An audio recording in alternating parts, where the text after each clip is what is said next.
ఉన్నారు? మంచిగా ఉన్నారా? నేనైతే మస్తుగా ఉన్నానల్లా. ఇయ్యల్ల కూడా రోజు లెక్కనే మన కీస్పిట్ట ముచ్చట్లల్లా మంచి మంచి ముచ్చట్లు పట్టుకొని వచ్చిన. ముందుగాలు జర ఒక సబ్స్క్రైబ్ చేయండి. ఇక హెడ్లైన్ చూద్దాం పాండ్రి.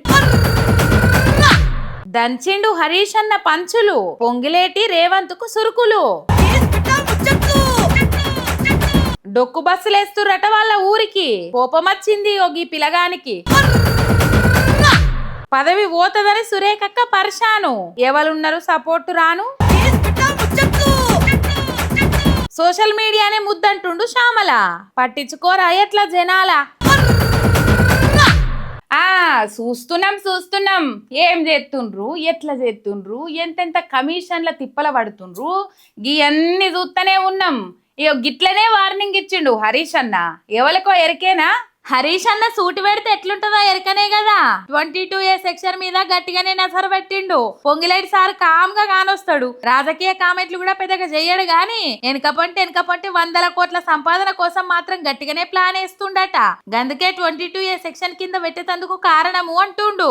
తప్పు పొంగిలేటి శ్రీనివాస్ రెడ్డిది. నువ్వు తప్పు చేస్తే ప్రజలకు శిక్ష ఎందుకు? తప్పు ప్రభుత్వానికి, శిక్ష ప్రజలదా? నువ్వు రాత్రికి రాత్రి అత్యాశకు పోయి నువ్వు డబ్బులు సంపాదించాలనే దురాశలో ఈ పొంగిలేటి శ్రీనివాస్ రెడ్డి ఈ భూములన్నీ 22A పెట్టిండు. మనిషి అన్నాక డబ్బు సంపాదించాలనే ఆశ ఉండాలి గాని మరి డబ్బే లోకం కావద్దు అని అందరు చెప్తేనే ఉంటారు. కానీ పొంగిలేటి సార్ మాత్రం పొంగులు మంగుతుండట పైసల కోసం. ఎన్నడో ఒకనాడు గదే నీ కొంప ముంచుతుందానికి వచ్చిండు. కానీ పొంగిలేటి శ్రీనివాస్ రెడ్డికి తెలియదు ఒకటి ఉంటది, నీ డబ్బు దురాశనే నీ దుఃఖానికి ఏదో ఒకనాడు కారణమైతది మిస్టర్ పొంగులేటి శ్రీనివాస్ రెడ్డి. ఇక బాధితులు ఎక్కడుంటే అక్కడనే ఉంటాడు కదా హరీష్ అన్న. అగో మళ్ళా పాలిటెక్నిక్ పిల్లగాళ్ళ కాడికి కూడా పోయిండు. జంజీలను లెక్క చేస్తలేడు రేవంత్. మొన్న బడే బాయికి ఏమైందో చోటే బాయికి కూడా గదే తెలిసి వస్తది. అసెంబ్లీ నాటికి 97 జీవోను రద్దు చేయకపోతే మీ పని చెప్తామని గట్టిగానే గదిరిచ్చిండు. నేను నీకు చెప్తా ఉన్నా, సెప్టెంబర్ 7వ తారీఖు అసెంబ్లీ స్టార్ట్ కాబోతా ఉంది. అసెంబ్లీ స్టార్ట్ అయ్యే లోపు జీవో 97 రద్దు చేయాల్సిందే అని చెప్పి మేము డిమాండ్ చేస్తా ఉన్నాం. లేదంటే ఈ 1,00,000 మంది విద్యార్థుల గొంతుకగా, మీ పూర్వ విద్యార్థిగా రేపు అసెంబ్లీలో మీ పక్షాన గలం విప్పుతాం, పోరాడతామని చెప్పి కూడా ఈ సందర్భంగానే మనం చేస్తా ఉన్నా. అయినా రేవంత్ సార్ పాలిటెక్నిక్ పిల్లగాళ్ళు అంతగానో గోసపడుతుండే. విద్యాశాఖ మీ చేతుల్నే ఉండే. నలుగురిని పిలిచి మీ గోస ఏంది, మీకు ఎట్లా న్యాయం చేయాలనో చెప్పుర్రే అని అడగొచ్చు కదా సార్. 97 జీవో రద్దు చేయకుంటే అసెంబ్లీలో జవడం గట్టిగానే అయితట్లున్నది, చూసుకోరు జరా.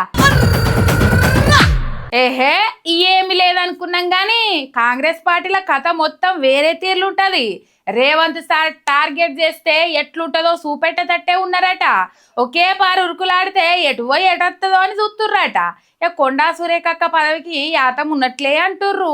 ఒక ఎమ్మెల్యేనే ఓ కార్యకర్త మీద జర గరం అవుతుండు అంటే అటోళ్ళు ఇటోళ్ళు 100 ఆలోచన చేస్తారు. రేపు మన దాకా వస్తదేమో, మనల్ని కూడా ఇంతే చేస్తారేమో అనుకుంటారు. మరి గసంటిది ఒక మంత్రి మీద యాక్షన్ తీసుకోవాలి, ఒక బీసీ బిడ్డ మీద యాక్షన్ తీసుకోవాలి, ఒక మహిళా మంత్రి మీద యాక్షన్ తీసుకోవాలంటే ఎన్ని ఉంటాయి. మరి ఉత్తగానే ఉన్నదా కొండా సురేఖక్క పంచాయత్ దేల్సుడంటే? ఏహే ఏం లేదు, తుమ్మి తూడిపోయేటటువంటి పదవే అంటే సుష్మితక్క మాత్రం అంత ధైర్యంగా అంటదా? మరి ఏం నడుస్తుందయ్యా అంటే కొండా సురేఖక్క పదవి ఓవుడు, అసలు పార్టీలకేంచే సస్పెండ్ చేసుడు కూడా గ్యారంటీయే అంటుండ్రు.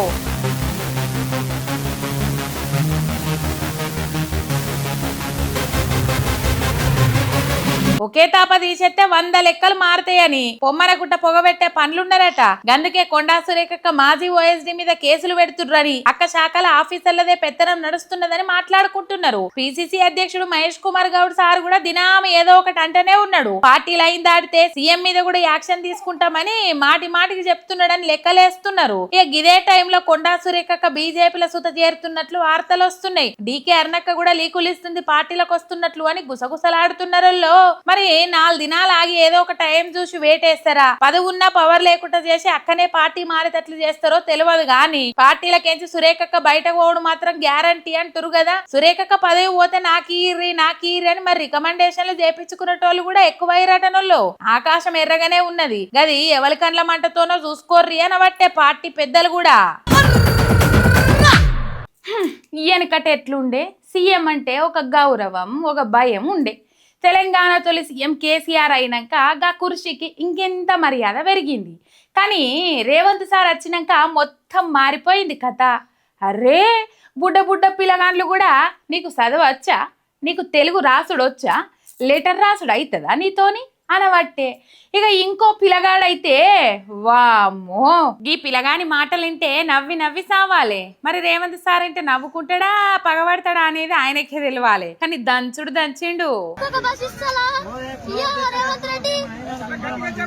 అంతేకాదుల్లా ఏడున్నావు ఏం చేస్తున్నావు ఇంట్లో వన్నవా అని ఊళ్ళో పెద్ద మనుషులను కూడా అనలేం గాని ఈ పిల్లగాడైతే తగులుకునుడే దంచిండు.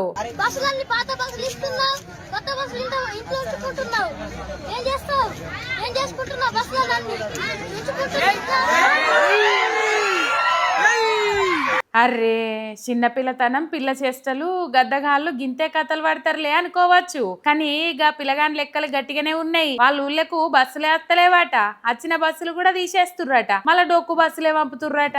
అధికారులు పగబట్టినట్టే చేస్తుర్రే ఏమో గాని గట్టిగానే అరుచుకున్నాడు.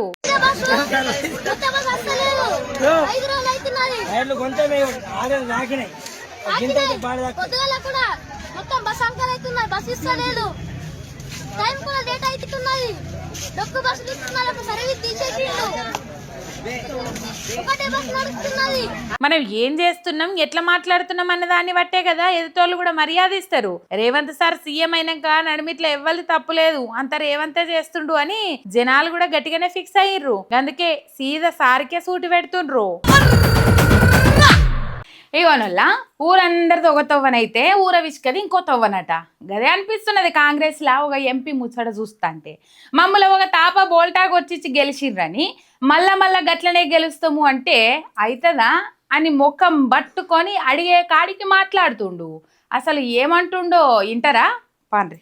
మళ్ళీ అధికారంలోకి రావాలన్నా, ఎవరన్నా కొత్తగా నాయకుడిగా ఎదగాలన్నా, ఏ స్థాయి రాజకీయ నాయకుడు కావాలన్నా పబ్లిక్ లో పాపులర్ ఉండాలి. పార్టీని కాపాడుకుంటే, వాస్తవాలను ప్రజలకు తెలియజేస్తే, సోషల్ మీడియాను, ఎలక్ట్రానిక్ మీడియాను, ప్రింట్ మీడియాలో అడ్రస్ చేయడం మొదలు పెడితేనే నాయకులు అవుతారు. దాని ఎగ్జాంపుల్ ఎవరు అంటే నేనే.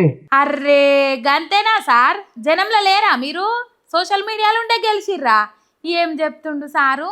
ఉన్న మాట ఒప్పుకున్నాడు కదా అంటారు సార్. మాటలు ఇన్నోళ్ళు ఇంకో మాట కూడా చూడుర్రి. సోషల్ మీడియాను, ఎలక్ట్రానిక్ మీడియాను, ప్రింట్ మీడియాలో అడ్రస్ చేయడం మొదలు పెడితేనే నాయకులైతారు. అర్రే గదేం మాట సార్? జనంలు ఉండాలి, జనం పంచాయతీలు వినాలి, వాళ్ళ గోసలు తీర్చాలి, హామీలు అమలు చేయాలి, అప్పుడు కదా మళ్ళా గెలుస్తారు.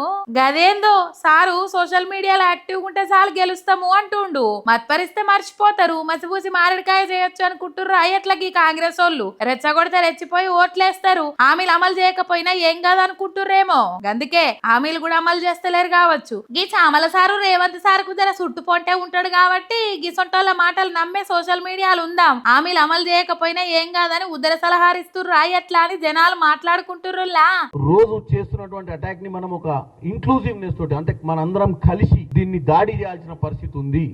ఎందుకంటే మనం కలిసి పనిచేసినట్టయితే ప్రతి గ్రామంలో ఉన్నటువంటి వాళ్ళు ఒక సోషల్ మీడియా వారియర్ కనుక పనిచేస్తే 35,000 రీపోస్ట్లు అయితే మనకు. బీఆర్ఎస్ పార్టీ సోషల్ మీడియాలో యాక్టివ్ గా ఉంటుర్రు, మనం కూడా ఉండాలి అంటుండు సారు. వాళ్ళంటే ప్రతిపక్షంలో ఉన్నారు కాబట్టి సోషల్ మీడియాలో ప్రశ్నలు సూటి పెడుతుర్రు. మరి అధికారంలో ఉన్నోళ్ళు జనంలోకి పోయి పని చేయాలి కదా. గదిడిచి పెట్టి గిదేం పంచాదో కదా. రేవంత్ సార్ గిట్లున్నారు సార్ మీ పార్టీ వాళ్ళు, మీరు నమ్ముకున్నోళ్ళు చూసుకోరు జరా. ఇప్పటికే పొట్టు తిడతారు జనాలు. మల్లొక మలక గెలవనిస్తట్లు లేరు చూసుకోర్రి అంటారు మీ కోటాను కోట్ల అభిమానులు. ఇగో ఇవాళ ఇలాంటి కీసిపిట్ట ముచ్చట్లు ఎట్లున్నాయి? మస్తుగున్నాయిలే. మళ్ళీ వచ్చేటప్పుడు ఇసంటి ముచ్చట్లతోనే మీ ముంగటికి వస్తుంది మీరేక. అంతవరకు మీరు చూస్తానే ఉండుండ్రి. మీ ఎంఆర్ మీడియా తెలంగాణ. శనార్థి.